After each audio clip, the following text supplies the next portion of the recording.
Nah,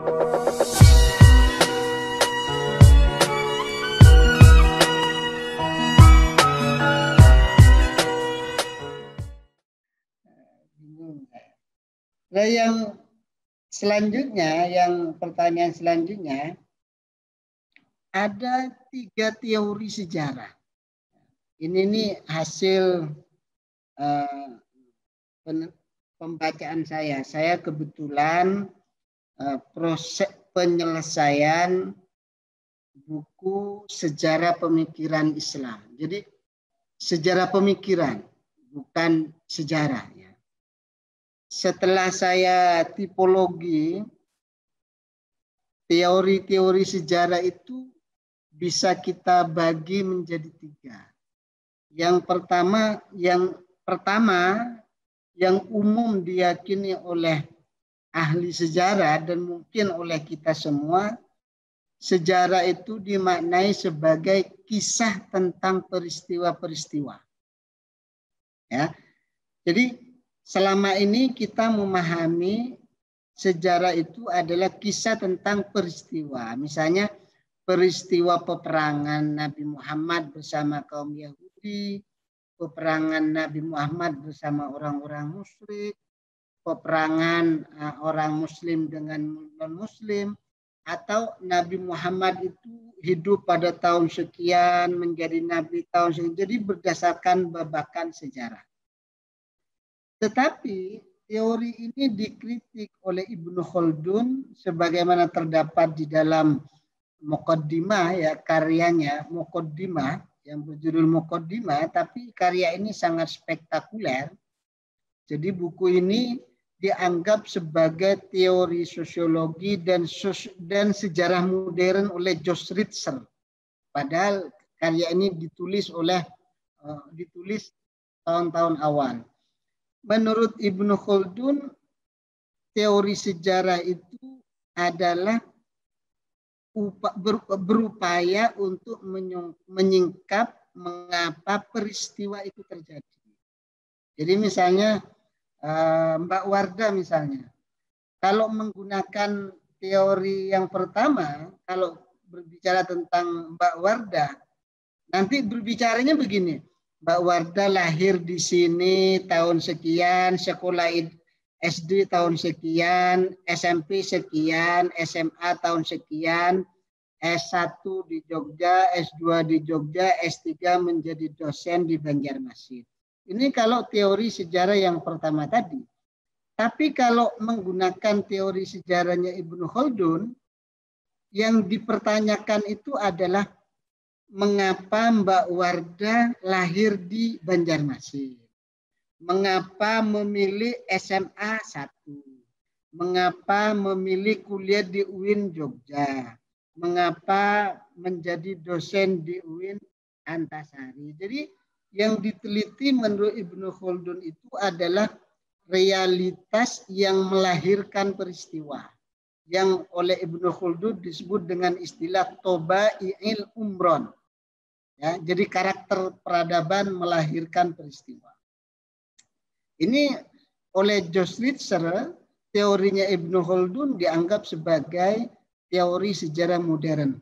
Saya menggunakan teorinya Ibnu Khaldun ketika menulis Islam Nusantara, ya, ketika menulis buku judulnya Dari Membela Tuhan ke Membela Manusia, dan juga ya ketika menulis buku yang terbaru itu Kontestasi Merebut Kebenaran Islam. Teori sejarah yang ketiga adalah teori yang bermakna penafsiran terhadap peristiwa. Jadi menurut Hasan Hanafi dalam bukunya Ulumus Sirah, ya, ini perlu kawan-kawan baca bagaimana Hasan Hanafi itu mengkaji sejarah Nabi itu berdasarkan Al-Quran juga. Dia mengatakan ketika Al-Quran dijadikan sebagai metode sejarah atau pendekatan sejarah, Al-Quran tidak berbicara tentang peristiwa-peristiwa, tetapi menafsiri peristiwa-peristiwa sejarah. Ya, misalnya, ketika Al-Quran mengatakan bahwa Al-Quran turun bilisanin Arabiyyin mubin, Al-Quran turun dengan menggunakan bahasa Arab, maka menurut Hasan Hanafi, Al-Quran ini menafsiri realitas kehidupan masyarakat Arab pada saat itu. Bilisanin Arabiyyin itu artinya bukan hanya menggunakan bahasa Arab, tetapi menggunakan lahjah masyarakat Arab. Masyarakat Arab yang dimaksud itu bukan Arab Makkah dan Madinah saja, tetapi semenanjung Arabia. Semenanjung Arabia itu tidak hanya menggunakan bahasa Quraisy, tapi menggunakan ragam bahasa. Karena itu Al-Quran tidak menggunakan istilah biluwatil Arabi, tapi bilisanin Arabiyyin mubin. Nah, Darwaza menggunakan Al-Quran ini untuk menafsiri bahwa masyarakat Arab, kata Darwaza tadi, tidak semuanya adalah masyarakat Arab asli, tetapi masyarakat Arab ada asli, ada yang naturalisasi. Karena itulah maka menurut Darwaza, bahasa Al-Quran itu bukan bahasa Arab asli.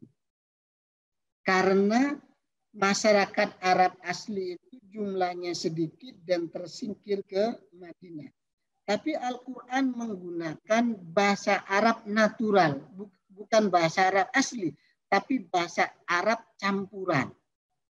Jadi bahasa Arab yang dipakai oleh Al-Quran itu adalah bahasa Arab campuran yang digunakan oleh masyarakat Arab musta'ribah yang menjadi mayoritas di Mekah pada saat itu, dan juga tentu di Madinah pasca hijrahnya Nabi Muhammad itu.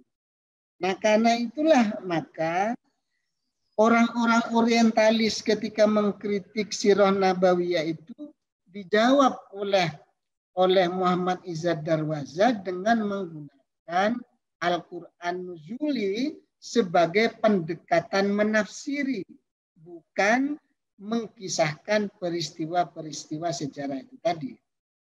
Ya, nah disinilah menurut hemat saya Darwaza itu berhasil mengkonter kritik orientalis yang meragukan otentisitas sirah nabawiyah. Wajar sirah nabawiyah itu diragukan oleh mereka karena sirah nabawiyah Ibnu Ishaq itu ditulis jauh kira-kira 150 tahun setelah Nabi Muhammad wafat.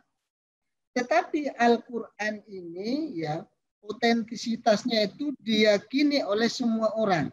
Ditulis mulai zaman Nabi dan selesai dibukukan pada masa Utsman bin Affan. Karena itulah maka ketika Darwaza menulis ini, otomatis dia mematahkan keraguan orang-orang Barat tentang kisah-kisah Nabi Muhammad. Bahkan ya bukan hanya Darwaza dan Muhammad Abid Al-Jabiri saya kira ya, tetapi juga orang-orang Barat sendiri menggunakan Al-Quran untuk mengkaji sejarah Nabi. Misalnya Montgomery Ward itu punya buku namanya Muhammad fi Makkah wa Muhammad fi Madinah. Ini menggunakan ayat-ayat Al-Quran untuk mengkaji sejarah Nabi Muhammad di Mekah dan Madinah. Bahkan Nuldeck yang menjadi pionir penggunaan historisitas Al-Quran itu juga menggunakan sejarah.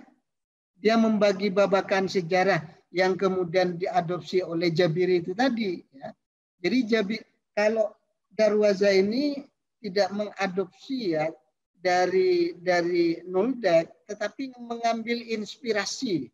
Sementara Jabiri di dalam karyanya Madkhol dan juga ada 4 karyanya itu yang berbicara tentang tafsir nuzuli ini hampir copy paste dari Nuldeck. Ini di dalam buku saya sudah saya paparkan di dalam sejarah kenabian itu. Ya.